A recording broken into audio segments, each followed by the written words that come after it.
Dear Greasy, I'm going on holiday to Barbados, so while I'm gone, feel free to have a look at some of those games. Yours truly, Undertaker.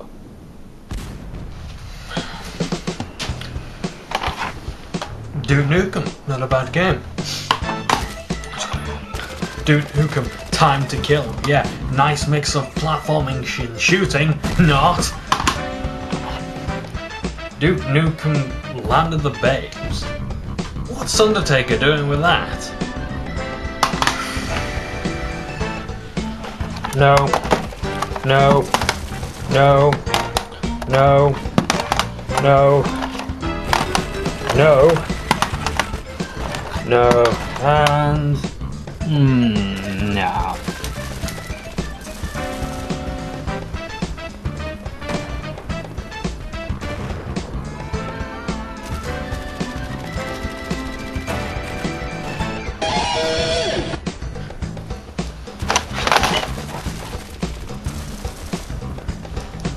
Tombi, ladies and gentlemen.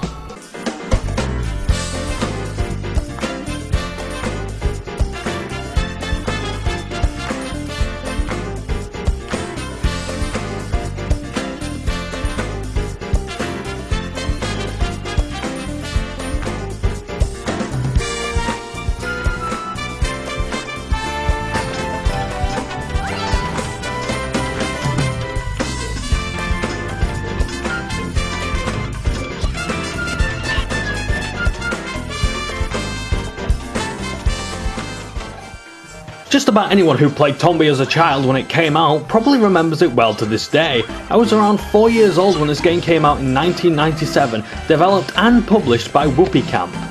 The game follows the adventures of a curious pink-haired boy attempting to stop the evil pigs and save his grandfather's bracelet. Just take one look at this cover and tell me that that's not obscure. You've got a young boy in dark green trousers running around trying to bite a pig. There's so many things to come to mind, but I'm not trying to say that that's a bad thing. On the contrary, I'm trying to say that this is something you should pick up, and if you were lucky enough to get it in a bargain bin back in the day, then I congratulate you. You may think that this game was priced outrageously on eBay and Amazon, but you'd be surprised that this game sells at these prices. I managed to get this for £79, and that was one of the cheaper deals. This game is even selling brand new and sealed for over £2 grand. Sounds like I got a bargain. Tombi was indeed popular in its day, especially amongst the readers of PlayStation magazine when it arrived on demo. Did you know that it was one of the most sought after and popular demos during the PlayStation 1 era? It's still being sold today at 50 quid for 20 minutes of gameplay, but believe me, it deserves that much. Unfortunately, Tombi didn't sell all that well despite the amazing feedback it received from critics and players alike. The 3D platforming days were in their early stages of being great, but Tombi was stuck in between 3D and side-scrolling, and Whoopee Camp suffered because of this. In the year 2000, Whoopee Camp went out of business because it couldn't get publishers to take interest in them. The only games they managed to sell were Tombi and its sequel, which was a crushing blow to their future. All because everyone believed graphics were more important than gameplay. Tombi, however, did provide us with a legacy. The games are now available on the PlayStation Network, but unlike Super Mario games, these are still classed as collectible items, and because the copies are so few in Europe, people who own them should be more than grateful. The game begins with a great animated introduction showing Tombi, or Tomba, depending on your nationality, attacking some evil pigs due to them attacking a villager. But in the process he's knocked out and his grandfather's bracelet is stolen. The plot thickens to reveal that there are 7 different evil pigs in the game who have brought their forces to the land and only Tombi can stop them. You may be thinking, pigs? Really? In some desperate attempt to comprehend and at the same time hate upon this game, but believe me, it'll get worse. The pigs are the main antagonist and are mostly in the red jackets and wield pitchforks, but there's also many other enemies in the game which you'd expect from a 90s platformer. Tombi, as you can easily see, is a pink-haired boy who runs around with the same hair colour, and depending on how you outfit him, his trousers will change colour too. I love at the beginning where an old man makes this on-running joke about how Tombi's hair is pink. Is it dyed or natural? Tombi's attacks will vary as you progress throughout the game. You'll be using the blackjack, which is a flail in this game, and not a rod for knocking people out. Throughout the game you'll also get boomerangs and sticks, but the one ability Tombi will always keep is the bite. He leaps onto his enemies and bites them, allowing him to prevent them from moving and throw them in any given direction except up. The game is a platformer with RPG elements, meaning that Tombi has an inventory to store items along the way for quests, equip clothing, and weapons along the way. Tombi can even level up, though this has very little effect on the game, as it only really affects how many extra lives you get per level. What I love about Tombi is the fact that the game always sends you back to old places you've been to, when you've either become more powerful and have more access, or just to do a quest. The very first zone is the Land of All Beginnings, and it has some great environments, several objectives, and reasons to come back later on. One of the things that I find very clever is the ability to go into the foreground and background in a very similar fashion to Paper Mario. Of course, it's a lot more complex than going down a green pipe. Tombi may latch onto a wall and climb up it to leap into the background, or leap over a specific wall to go back into the foreground. A very good feature that shouldn't go unmentioned. The quests can be very complex and there's no objectives in your item screen. If you want a clue as to where you need to go, you first need to see the quest giver, remember the title of the quest, and then go do it.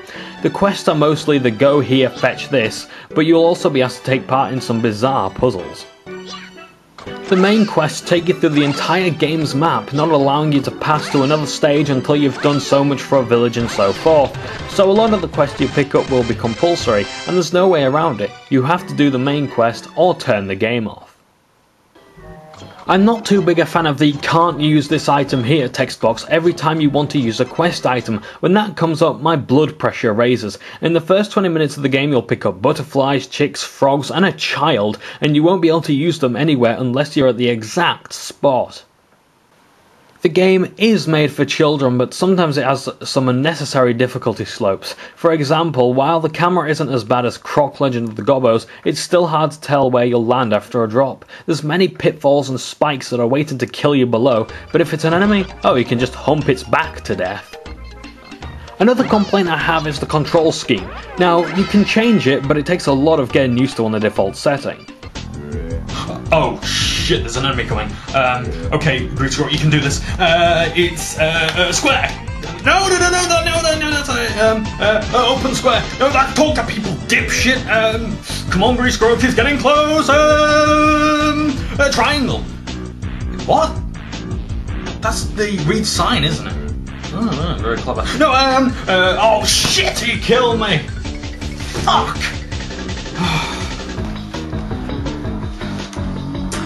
Alright, here he is now, you bastard. I've got it. Up, down, left, right, left, right.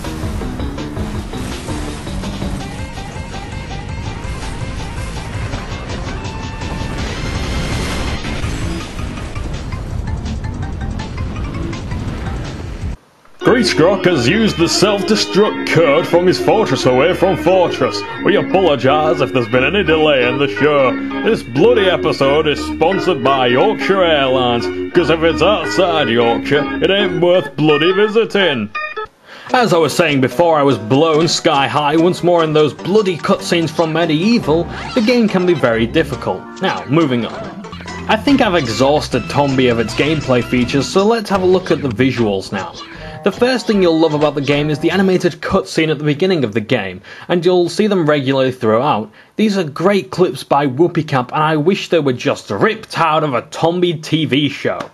Though while they may be attractive, you may need to turn the sound up because they have no subtitles and are very quiet. However, you can replay them if you just talk to the quest giver or reload a specific checkpoint.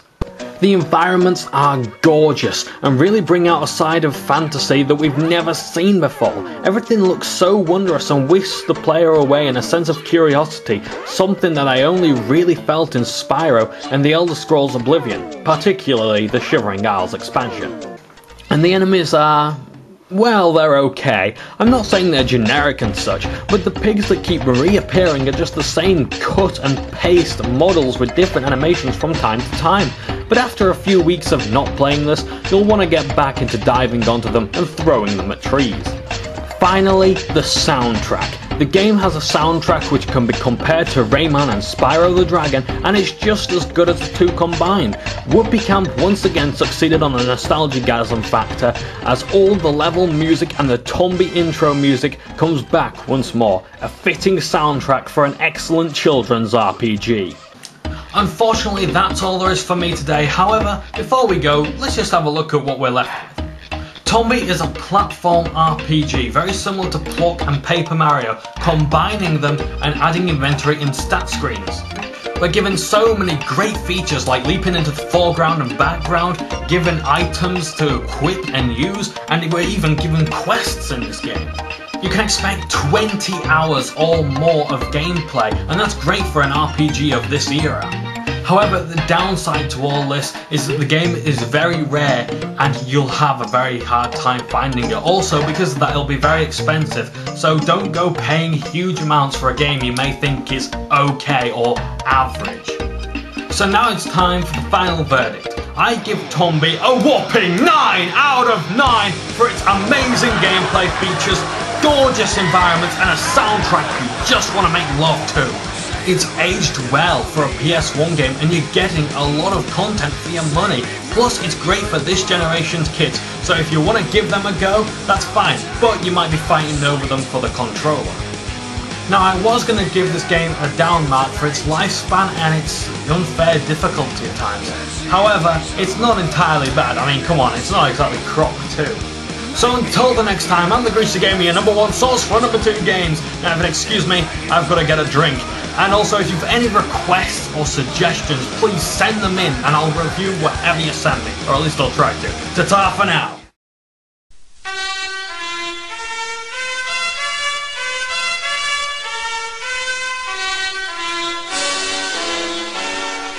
So now it's time for the final verdict. I give Tombi a whopping 9 out of 9 for its amazing gameplay features, gorgeous environments and a soundtrack you just want to make love to.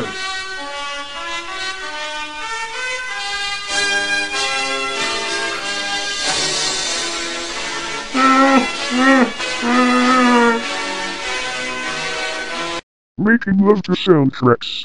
Don't do it.